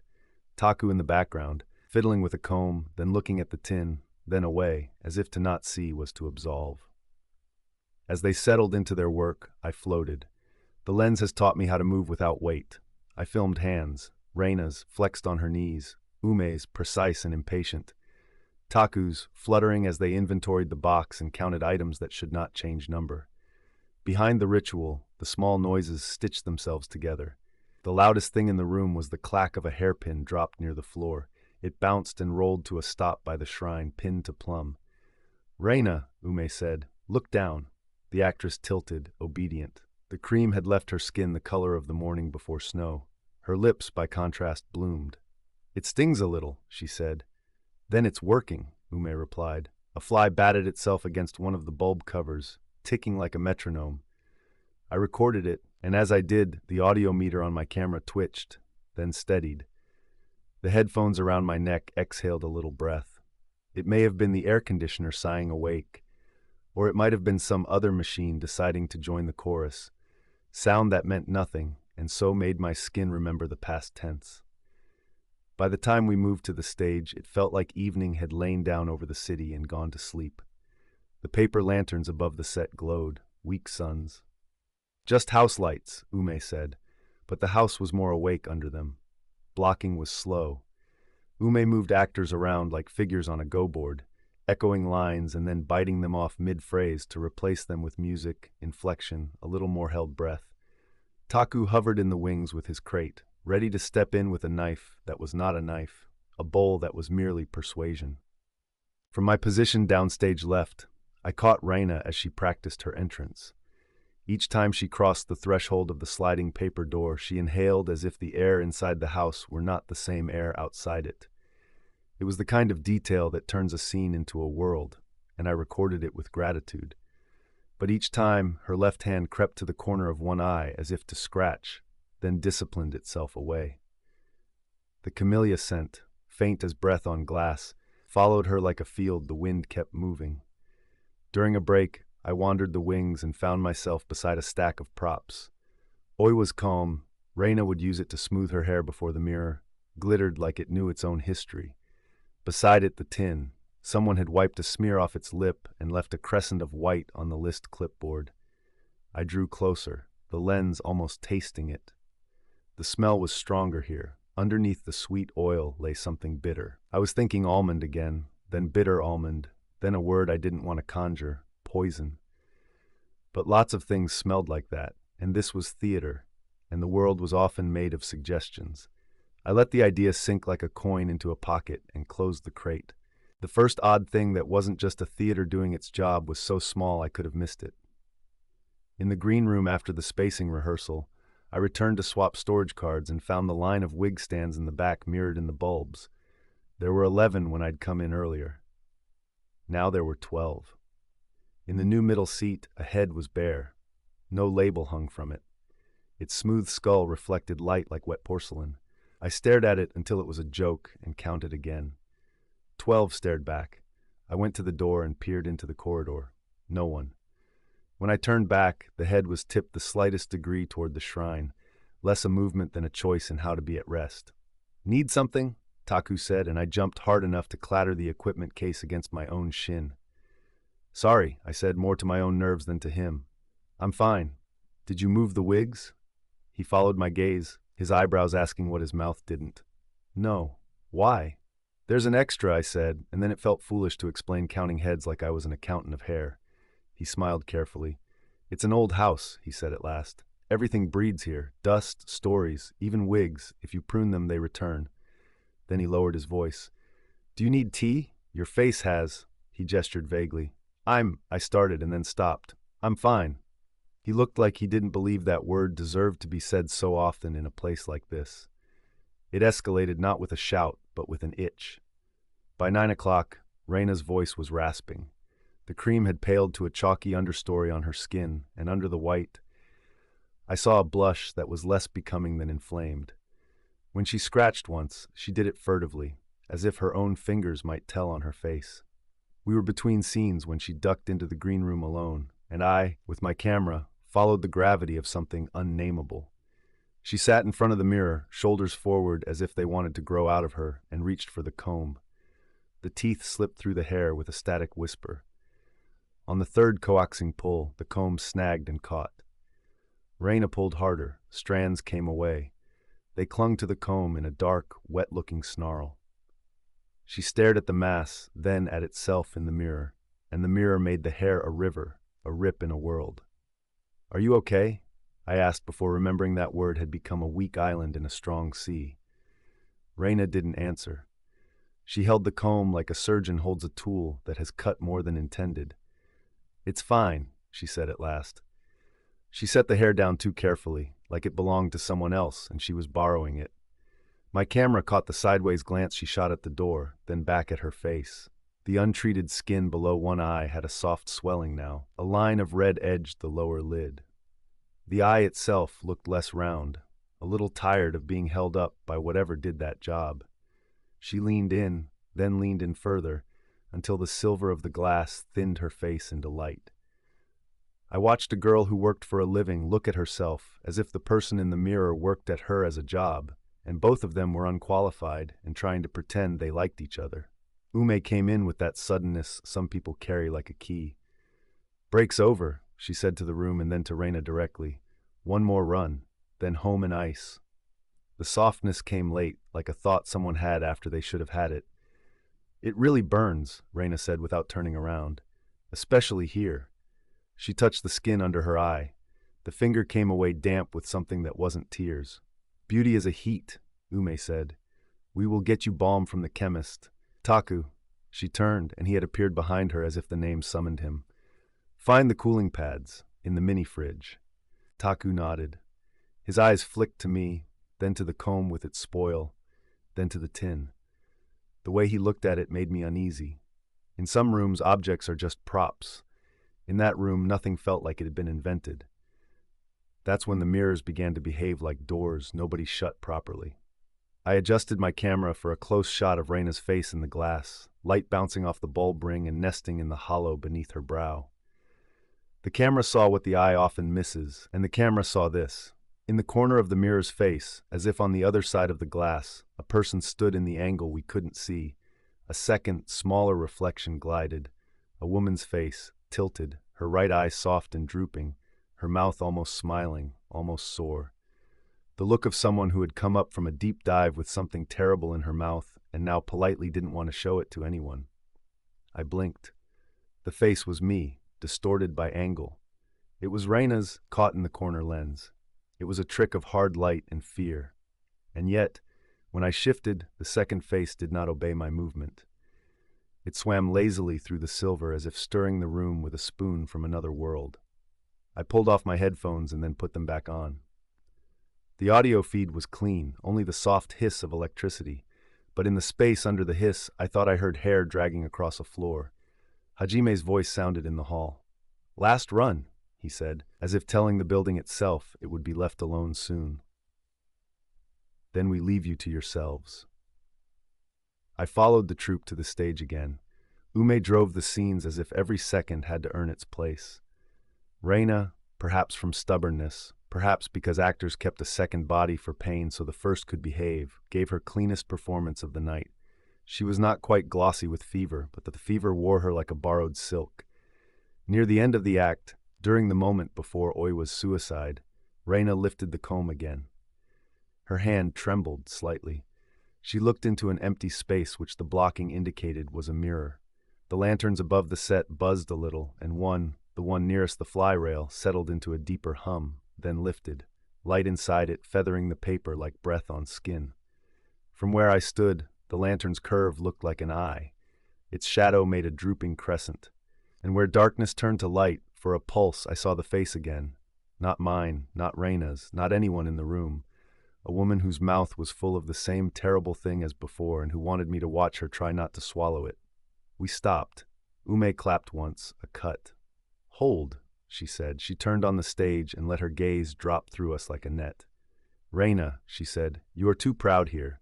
The shame is in the body, not just the face. She feels not only disfigured, she feels used." "Aye," Reina began. "And when someone feels used," Ume continued, "she remembers every time the world told her she was nothing but skin." Her voice was a scalpel. It left no blood, only the idea of becoming something else. She gave a small, dry smile. "We will get it, but not tonight. I want the ache to be real." Taku looked like he might speak and then closed his mouth around what he would have said. I had gotten enough footage, I thought, to build the little film they wanted. Enough candid glances to thread emotion through rehearsal notes. Enough lanterns thickening the dark to make tradition feel like a living thing. I also had a prickling, twinging awareness running down my back the way water finds grooves in stone. It began at the crown of my head when I turned and saw the green room door ajar and knew I'd shut it. It dug a finger into the muscles of my spine when I felt the cold on the small part of my back that sweat had cooled. In the break before they locked up, I wandered farther than I meant to. The hallways ran like veins. At the end of one, a door was propped with a brick, and beyond it, a stairwell sank into a dark that was not the same kind as the stage's dark. I descended 3 steps, and a chill came up that smelled like wet plaster and old breath. The metal railing was clammy, as if for a moment it didn't want to be a staircase but a tongue. Halfway down, I heard voices. Just enough to redden it. "Ume, we can't." A whisper, low and furious. "Don't say my name here. We can't use that. She'll blister." "Then she will learn what it is to be believed," Ume hissed. "Do you think Edo was kind? Do you think Iman would have apologized?" "Reina isn't a samurai's wife," Taku said. He wasn't trying to be brave. He was trying not to be weak. "She's 22.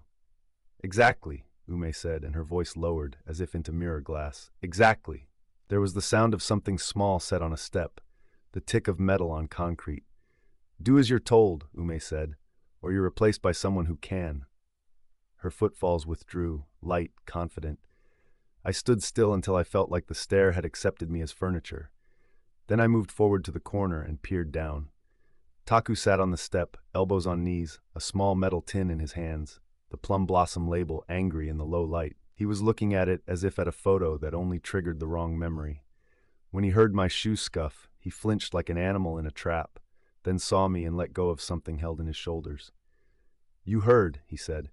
"I heard a conversation," I said carefully. "What is in that?" He turned the tin in his hand as if it might open itself if he were patient enough. "We made a cream," he said. "We as in me, and the chemist. Rice bran, powder, oil, just make-believe. It's supposed to be honest, you know. Honest make-believe." He rubbed his eyes. "Uma said it didn't read from the stage. She wanted authenticity. She brought this." He lifted the tin. "Her cousin has an apothecary. An old recipe," she said. He cleared his throat. "I was supposed to swap it tonight, but she got to Reina before I could." "How bad is it?" I asked, and the question tasted like something too late to ask. "I don't know," he said. "It could just be too much camellia, or—" He didn't finish. We both descended the rest of the stairs a little faster. In the green room, we found Reina alone again. She held a small hand mirror so close to her face, the glass condensed with her breath. When she lowered it and saw us, she looked not like she had been crying, but like someone on the other side of the glass had been crying and had pressed their skin to hers. The area under her eye was puffy, the lid a little slack, as if the muscles there were drowsy. When she ran her fingers through her hair, another handful came away. She didn't scream. She said in a voice like a room that has been emptied of furniture, "Make it stop." "We have to wash it off," Taku said, helpless and eager. "Come, the sink." "Ume told me to wait," Reina said like a student. "The director isn't a doctor," Taku said. "Please." He took a step toward her. She drew back. I stepped closer and set my camera down. "I'm calling an ambulance," I said. My phone had no bars.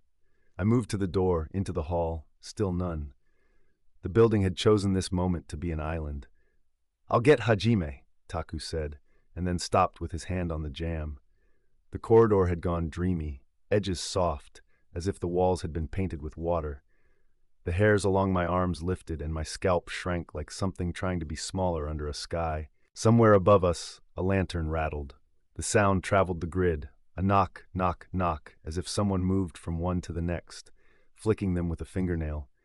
The shrine bell chimed with a courage it didn't have the right to, a small coin of sound thrown up into the air and falling back onto itself. "Tell it," a voice said. I thought I'd spoken. I hadn't. Taku looked at me, then at Reina, who went very still as if a hawk had drawn a shadow over the floor. "Tell it," the voice said again. From everywhere there was a reflection. The mirrors, the bulbs, the glass cabinets, inlays. The sound seemed to bloom at once from each surface, more felt in the pores than heard in the ears. "Tell what?" I whispered without meaning to. "Not you," Reina said, and her voice had acquired heft, as though someone had put a stone inside it. "Me." In the mirrors the glass thickened. A face moved through it as light moves through water. Not Reina's, not mine, not Umi's. Someone older and more surprised to be remembered after all this time. Her hair flowed like ink drawn down by gravity. Her right eye drooped with the sorrow of a person who has understood at last what a wound looks like when it stops being fresh. In the tiny mirror on the shrine, the same face appeared, small and inverted. All the faces were her. Taku whispered the name as if it were both apology and relief. Oiwa-san. Reina made a little hiccup of sound that was almost a laugh and then raised her hands. She pressed her fingertips to her eyelids, and when she lowered them, the faintest smear of white came away. Cream, not blood, but it looked like something that had been pulled through too small an opening. "Stop," Ume said from the doorway, and the word landed like a stone in a pool. "Nobody touches her." "We need to wash it off," Taku said, voice breaking. "Ume, please." "If we stop now, your work is wasted," Ume said, stepping in. She had put on her coat as if she were ready to leave. "Cameras are rolling, yes?" She glanced at me. "The world will see a girl go too far for art. They will love her for it." "The world will see what you did," I replied. My own voice surprised me. It had a spine I didn't know it owned. "I have the audio." She smiled without moving her mouth. "Poor cameraman," she said. Believing recordings. Do you know how easy it is to edit an intention into something else? Taku moved, the suddenness of a person who has never hit anyone and suddenly is ready to try. Ume did not flinch. She reached into her coat and withdrew a box cutter, the industrial kind, used to open crates, its blade winking as if it had opinions about who it belonged to. "Don't be stupid," she said. "If she is hurt, we take her to hospital. We say allergy. We cry. We are believed. Until then, we ride the tiger." "Stop," the voice in the mirror said again, and Ume's head snapped toward it like a bird cracking its beak at rain. She must have seen, a face there that was not ours. For the first time that evening, she swallowed something less than power. "You pay your respects," Hajime said from the hall, too late and exactly on time. He stood in the doorway like someone who had remembered a promise. He looked at the shrine, then at Ume. "A flower, a bow. You do not write a story on top of a story. You do not build a ladder and climb into a sky that isn't yours." Ume lifted the box cutter a fraction, not at anyone, but as if to remind us that the sharpest thing in the room was still a person. "Everyone in this room wanted the same thing," she said evenly. "A story with teeth. The difference is that I am not afraid of being bitten." The lights flickered then, not the exaggerated stage flicker of bad horror, but a hiccup in the building's circulation. When they steadied, the paper lanterns in the wings were lit, though nobody had lit them. Through the thin paper, shapes swam. Not faces, not at first, shadows like hair. Then the hair braided itself into the idea of an eye, slack at the corner, looking at all of us with a patience I wanted and feared. The smell of camellia oil thickened and grew a stale note, the smell of a comb that has not been cleaned of old hair. Ume laughed. She couldn't help it. It rose up out of her throat like something that had been waiting. "You think a ghost is going to stop me?" she said. "A ghost that only ever gets to be ugly because a man decided she wasn't beautiful enough?" "Not a ghost," the voice said from every reflection at once. "A witness." And then everything in that room wanted to witness at once. The mirrors clouded as if someone had breathed across them. The bulbs, unlit, bloomed with faint halos. In each reflection, Oiwa's face aligned differently, not a trick of perspective, but the same person looking from 100 angles through 100 panes of glass. In one, she looked at Reina like a sister. In another, she looked at Ume like a judge. In mine, she looked at me as if to measure whether I was worth the weight of the story I carried. "Tell it," she said again. "I will," Reina whispered. Her eyes filled, and one tear squeezed free and streaked a little pale. "I will tell it the way it happened, not the way they want it." "Stop," Umi barked, as if volume could be a rope. She stepped toward Reina, and that woke Taku. He moved to put himself between them, arms out. Umi slashed at his forearm without thinking, and a thin red lip opened there, neat and immediate. He cried out, a small sound like a cork pulled from a bottle. I grabbed my camera and stepped back, the lens remembering better than my eyes.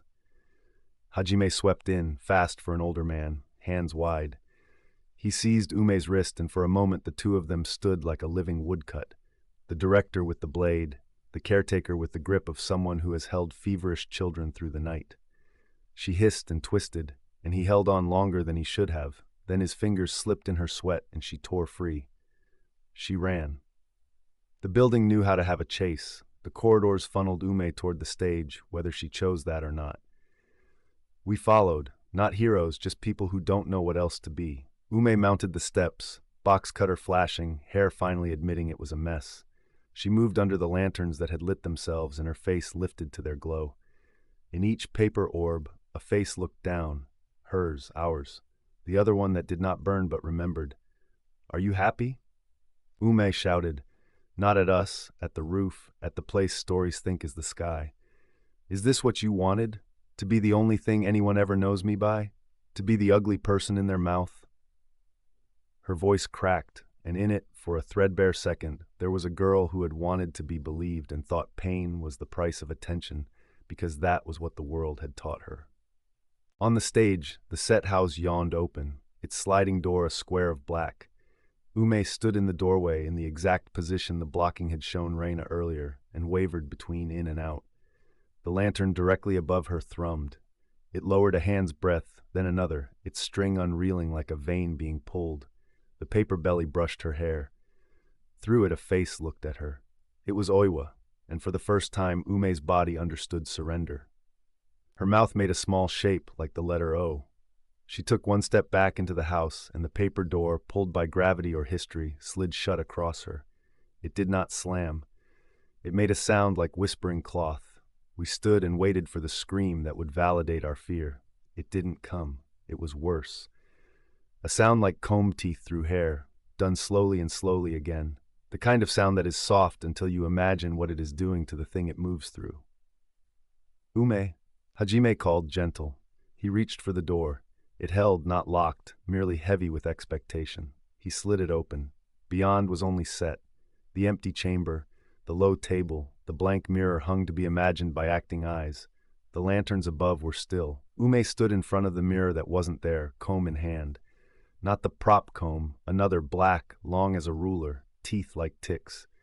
She was running it through her hair with a concentration usually reserved for prayer. Each pass left more hair in the comb. Clumps lay at her feet like small black birds that had landed and died immediately. Her right eye had roomy slack in it. A line of white traced the lid, parentheses around betrayal. She lifted her gaze to the mirror that the scene demanded and saw herself and what the mirror demanded to be seen in her. She smiled. It looked wrong, like a mouth trying on an expression it had not been sized for. She reached down and picked up a small metal tin and smeared a line of white cream across her cheek. Without being told how, she found the tender place and pressed. Authentic, she said to the room, to the reflected world. Are you pleased now? The box cutter lay at her feet. Its blade had retracted, a little tongue swallowed. Reina took a step forward, a step I thought brave until I realized she had simply become someone who did not fear her own reflection anymore. Oiwa-san, she said into the mirrors, into the lanterns. I will tell it. I will. I will not let them use you to hurt another. The faces in the glass did something then I'd never seen a reflection do. They nodded, not in unison, in agreement. The air eased, not fully. The building remained itself, and itself was a place with old stories stuck between its floorboards like dropped pins. But the pressure in my head lessened. The smell faded, leaving only camellia and dust. Reina blinked. The eye that had swelled looked less angry, though it still throbbed faintly. Taku wrapped his arm in a towel and leaned against the fly rail and did not pass out, his breath a bellows stitching him to the room. Hajime moved to Ume and reached to take the comb from her hand. She let it go. When she turned to face us, the droop under her eye did not go away. The cream on her skin clung in a small moon of whiteness. She trembled, all the places fear hides coming out to be counted. I'm sorry, she said. It sounded like a person learning a sentence in a new language and loving it and hating it at once. Her voice scuffed its toe on shame. I thought if I could make it real, then, she trailed off and looked at Reina. Then they'd all have to look at you the way they looked at me when I first thought. When I was younger, they said. She shook her head, a denial that didn't reach her eyes. It doesn't matter. It matters, Hajime said, not unkindly, but not now. He took out his phone. In his hand it had bars where mine hadn't. He called an ambulance. Taku sat, and Reina sat beside him, and the two of them looked like a painting of survival. I kept my camera off for once. I kept Oiwa's face in my head, not my SD card. When the paramedics arrived, men with hands so competent the room softened around them, Ume refused to go to the hospital. She insisted on ice in the green room, on rest. If you leave, she said to herself, perhaps to the building, you break the spell. But the spell had shifted. The spell had gone elsewhere where it belonged. They took Taku to have his arm seen to. They insisted on seeing Reina's eye. It was irritated, inflamed. They drew a circle around the swelling with a skin pencil and gave instructions about cold compresses and what to do if the circle grew. Poison, one said, not to alarm, but because truth has to be said somewhere in the night, too. We will test your cream. Ume sat in the folding chair nearest the shrine with a towel of ice pressed to her eye and did not speak. Hajime removed the tiny flower and replaced it with a fresh one from somewhere only he knew. He lit a stick of incense, barely there, smoke writing its letter against the ceiling in a hand that had learned cursive from wind. He bowed. We bowed. In the mirror, Oiwa's face glided like an acknowledgement and then dissolved. The way oil spreads thin across water until the water seems to be itself again, but has become something else. I spent the next day reviewing footage in my apartment, the blinds half closed so the world outside couldn't take what I was making. The timeline on my screen was a spine with ribs of sound, each clip a vertebra with nerves in it. I watched the rehearsal again. I watched the green room. I scrubbed back and forth over corners where I'd seen what you can't point to in polite company. The edit came together like a kneel, like a confession. I thought about what I had promised, what I had been asked to promise. When I cut too aggressively around Reina's pain, when I trimmed her hand going to her eye, when I stole time from the moment in front of the mirror to move us more quickly to Ume's apology, my monitor flickered. It wasn't the usual hiccup of my old computer, not the kind of glitch a restart cures. The screen flashed not black but silver, and in the silver I saw a deformed reflection of my own face. Eye sagged, hair in strings. A warning, not a threat. Tell it. When I allowed a silence to stretch, when I let Reina's hand hesitate and the lens drink that in unhurried, the image settled. When I cut to Ume's face too early, the audio glitched, a soft scrape like a calm. When I waited a breath, the meter went quiet. Maybe I was making a ghost into an editor. Maybe the building had gotten into my head the way camellia oil gets into hair. I added one final scene. On the day after everything, I went back to the playhouse with a small bottle of camellia oil and a comb I'd bought from a shop that sold nothing anyone needs until they do. The building was still dark, still the throat. Hajime met me with a broom in his hands. He bowed and stepped aside. I set the bottle and comb on the dish by the shrine and knelt. I am not religious, not even as a tourist, but kneeling seemed like the way to put my spine where my mouth had been. "Oiwa-san," I said softly. "I was told to tell it. I will." I placed my hand lightly, not touching, against the cool little mirror on the shelf. In it for a moment, a face looked back. It was mine.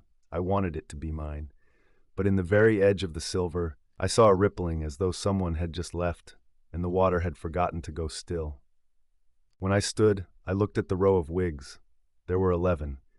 Then, as I watched, a 12th rolled its face fractionally toward the shrine, not to ask for attention, only to listen. Outside, the neon fluttered. The street made that sound cities make when they're pretending not to be old. I sent the cut to the producer that night with an explanation of what I had seen and who should be thanked for the story belonging to who it belonged to. I expected to be told I had gone too far, or not far enough, or that I had made the wrong kind of truth from the right footage. But the reply came simple. "We will add a dedication," it read, "to Oiwa, and to anyone used for someone else's story." I turned off the monitor. The room breathed like a lantern going to sleep. In the black window above my desk, a face hovered for a second. Mine, just mine, and then the glass settled into being simply glass. I went to bed. In the place between waking and sleep, where the city hums into the spine, I heard a comb pull through hair, slow and sure, then stop. It wasn't a threat. It was the sound of someone finishing with themselves for the night. Somewhere in the theater, a caretaker flicked off a light. Somewhere in a mirror, a face that had carried all the wrong stories was setting one down. When dawn brushed the buildings thin and blue, my phone buzzed. A message from Reina. A photo, her face softer, the swelling down, the circle the paramedics had drawn around her eye, barely a faint pencil mark now. Underneath, "It's okay, thank you. She wanted us to tell it right, so we did." I thumbed back, "We'll keep doing it," and pictured the lanterns waking each night to their glow, 100 small suns that remembered a woman, not because she had been made into a monster, but because she had finally been made visible. And sometimes, when I glance into shop windows now and pick up my own reflection like a dropped coin, I see a shadow unthread itself from behind my cheek, hair like ink, a right eye that tilts as if bearing a secret with weary grace. It never startles me. It isn't there to frighten. It is there to ask, again and again, a question that is the only promise I can keep. "Will you tell it?" "Yes," I say inside my mouth, too low to make a sound. "Yes." I arrived at the mountain ryokan after the last bus had already retreated down the switchbacks like a vanishing trail of lanterns. The driver had glanced at me in the rear view, half pity, half the "you sure?" stare locals reserve for fools, and told me the road might close if the weather turned. Then the doors sighed shut and I was alone with the snow. The inn was called Hoshizora, starry sky, though the sky above was a single gray lid. Snow fell without sound, as if it were already muffled in its own shroud. The building hunched under a thick white roofline. Icicles grew like the teeth of a gate. When I slid open the front door, the wood answered with a groan that echoed along the empty corridors, and my breath went up in quick, glassy plumes. The air smelled of old cedar and cold iron. I had taken a seasonal caretaking job, 3 weeks of cataloging storerooms and watching the pipes for bursts while the owners wintered in Sendai. A friend of a friend had recommended me. "You like quiet places, right? Bring books." I brought a stack and a kettle. I brought socks so thick they felt like a childhood memory. I had never been here before. Unfamiliar tatami underfoot, unfamiliar shoji panels that seemed to hold back more than light. The inn was a maze of long, low corridors turned to tunnels by night. In the office I found the key to the boiler room and a note in precise brushstrokes. Kerosene tank full. Hot water unreliable in storm. Generator in shed. Check before night. My phone had only a flicker of service. Outside, wind began to knead the walls with an animal insistence. I set up in room 3, a corner room overlooking the dark slope of pines. I slid the shoji and watched snow erase the world a centimeter at a time. The room was a still life. A low table, a vase with last summer's brittle wildflowers, a single kakemono scroll painted with a pale woman whose gaze slid past the viewer and into some colder distance. Her hair was long and black as a river at night. Beneath, one kanji, snow. I unrolled the futon, tested the boiler, brewed tea. The first cup thawed the ache from my fingers. The second made me bold enough to believe the storm would pass by morning. In the hallway, a floorboard clicked. I told myself wood contracts in the cold. Houses talk to themselves.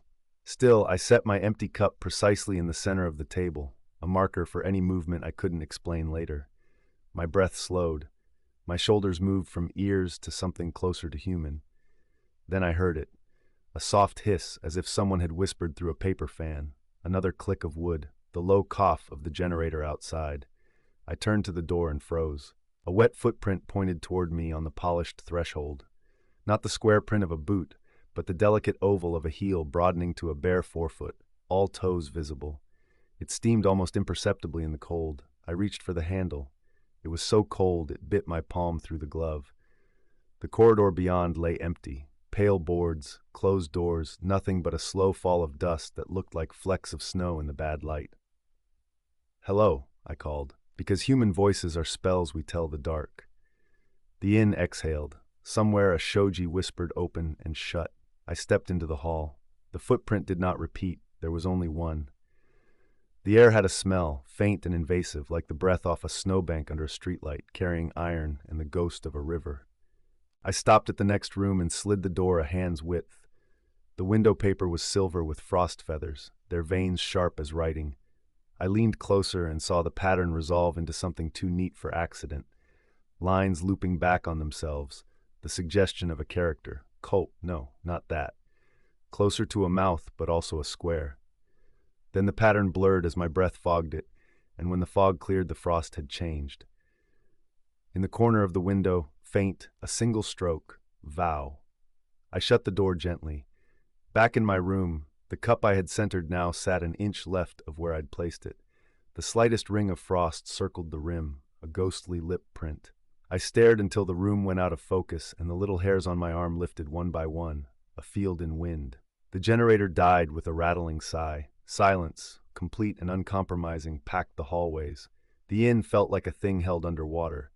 I fumbled for my headlamp, pulled on coat and boots, and went out into the storm. Snow took my breath. Needles of ice pecked any skin I'd failed to cover. The path to the shed had vanished, but I knew its direction and pushed shin-deep through powder that tried to hold me. Halfway there, I saw the light. It was not the right color. It was the color of old milk, or moon through gauze, and it stood in the tree line 50 meters beyond the generator shed, softly pulsing. A woman stood at its center. Her kimono hung in folds that did not take snow. Her hair flamed black against the white world. Her face was a blank-held lamp, paler than snow, edges softened by the falling flakes, eyes cool and steady. She seemed not to stand on the drifts, but on the idea of them, a fraction above. I am not a brave person, but the cold made everything simple. I took a step forward and felt nothing in my feet. Another step and warmth bloomed across my cheeks, the paradoxical heat that comes with dying in winter, my grandfather had once muttered over sake. The generator shed, the sane thing, stood to my right. The woman waited to my left, and in that absurd crystal moment I thought, if no one sees me go left, did I go wrong? She turned and began to walk. There were no footprints. The light went with her like a lantern caught inside her chest. I followed. The trees closed around us, black strokes under white load. The wind settled into the sound of breath. We crossed a small frozen stream, and I tasted metal at the back of my throat.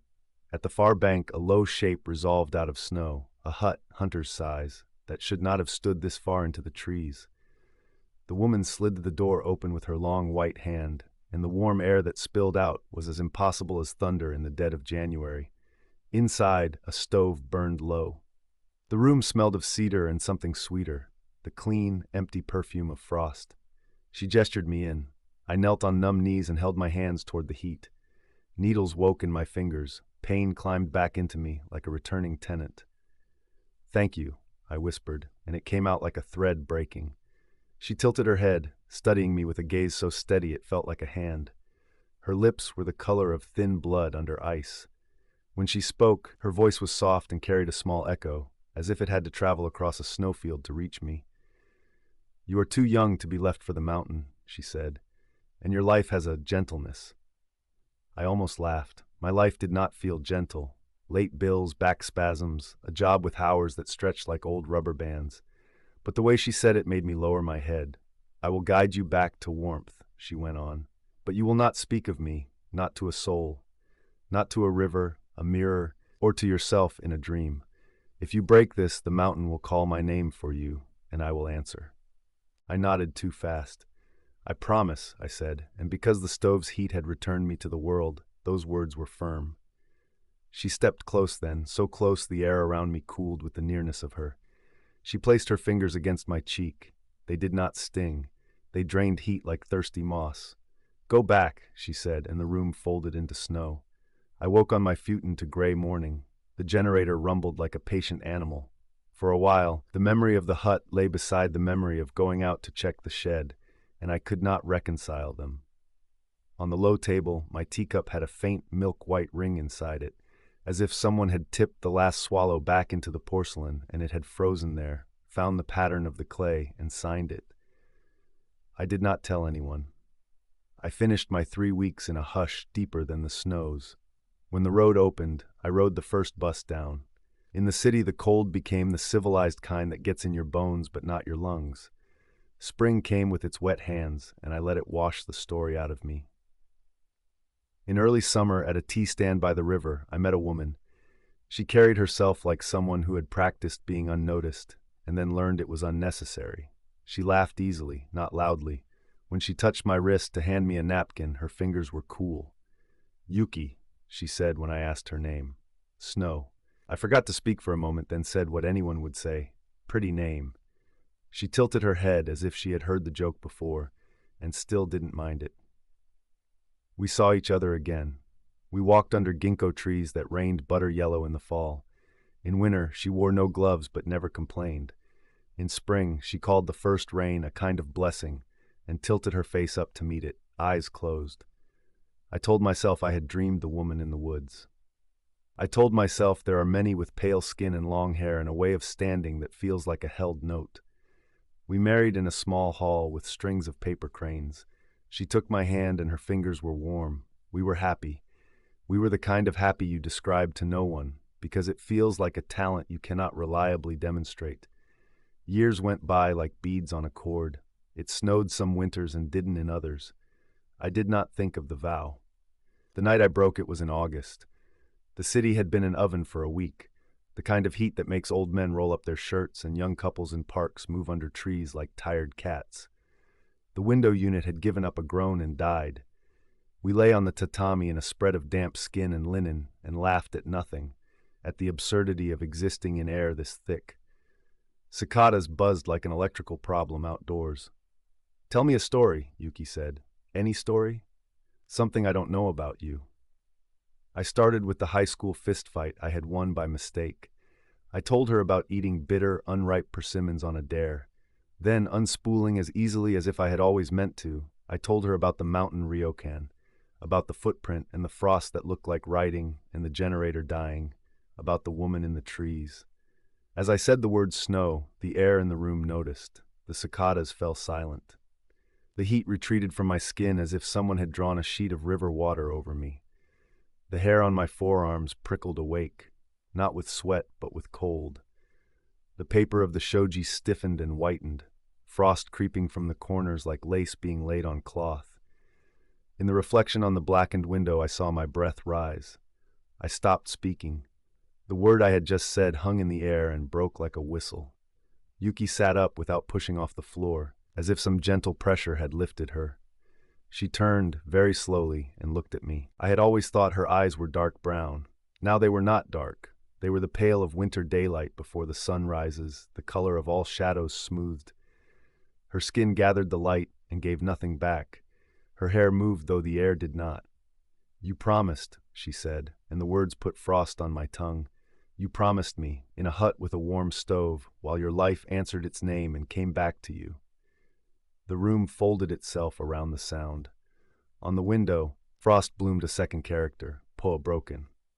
I said, the least useful syllable. I reached for her. My fingertips brushed her wrist and burned with cold so clean it felt like a definition. Pain arrived a heartbeat later, slow, as if mailed from far away. "I spared you," she said, "because you were young and because I thought perhaps gentleness could survive where you went. I watched you keep your vow through winter and into spring. I believed I could live in the shape of a woman long enough to forget the rest. I wanted to." The admission was so quiet it made the room louder. The cicadas stayed gone. Somewhere in the building a pipe creaked and glass cracked in a web. "I'm sorry," I said. My breath smoked the apology, made it visible and foolish. "I forgot. I remembered, but the heat." Her smile had nothing to do with warmth or lips. It was like the line a skater leaves on new ice. "If you wanted to live with me, you should have cherished your silence. The world is full of men with stories. I chose one who knew when not to speak." She stood. Frost knitted itself under her feet and didn't melt. I scrambled to my knees, pain in my fingers blooming into throbbing fire, and caught at the hem of her dress.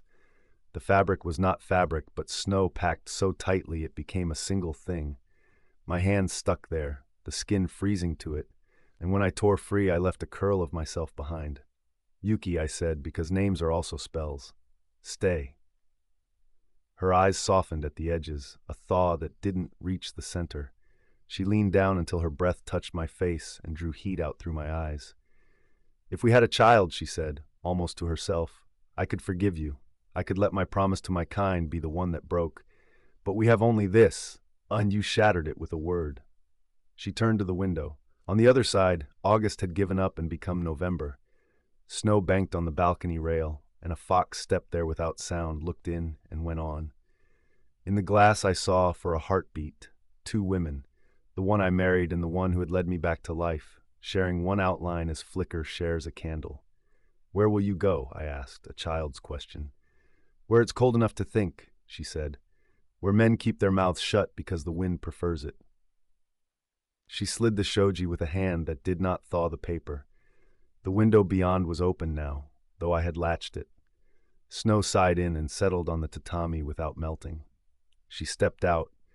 For a second she was a woman in a white kimono standing on our 8th-floor balcony, with the city stuttering below her in neon and heat, cicadas ringing the edges of the world. Then she was a brightness moving into the snow and becoming it. Then there was only August again, a wet, stunned heat that slapped me across the face. The frost on the shoji melted in quick tears. The cicadas resumed their furious electrics. My hands ached. On the tatami where her foot had been, a small patch of frost remained shaped like a camellia. I spent the night sitting with my fingers in a bowl of water that never warmed. In the morning, the skin sloughed off in pale sheaves. The doctor said frostbite and did not ask how, because Tokyo in August does not have room in its logic for anything else. I did not open the balcony for months. I stopped closing our apartment door with a slide. The sound made my heart jump. I slept on the floor where the frost had been, as if it were a shrine or a crater. When it snowed that winter, I stayed inside and brewed tea and kept my mouth shut until silence was a taste I could recognize. This is the part you will say I should not tell. This is the part I should not tell. I had kept it for so long that it thinly covered a life, that it shone through and made our days look bluish like ice under sky. But stories are water. If they do not flow, they find a way through stone. I have woken more nights than I can count with the sense that the room is white, with the feeling of a hand not quite touching my cheek. I break my vow again just by writing this. It is late. Outside, in the sodium halo of the streetlight, rain begins to turn in the air. It does that the first night it means to be snow. My breath fogs the screen as I type. On the window, frost begins always at the same corner, growing like thinking. It traces one character, then the next. You would think I have learned not to say her name. You would think I have learned to sleep through the sound of footsteps that do not compress the snow. But the balcony door is open a little, and this city can be cruel, and I am still, despite everything, human. The room darkens as if a cloud has passed over our building alone. The temperature drops with the finality of a decision. Somewhere, a woman made of winter leans her last weight on the door the size of a breath, and it slides. There is a shape on the balcony. There is snow in its hair. I will not say her name. I will only tell you that she is listening, and that the cold, polite as ever, is already inside.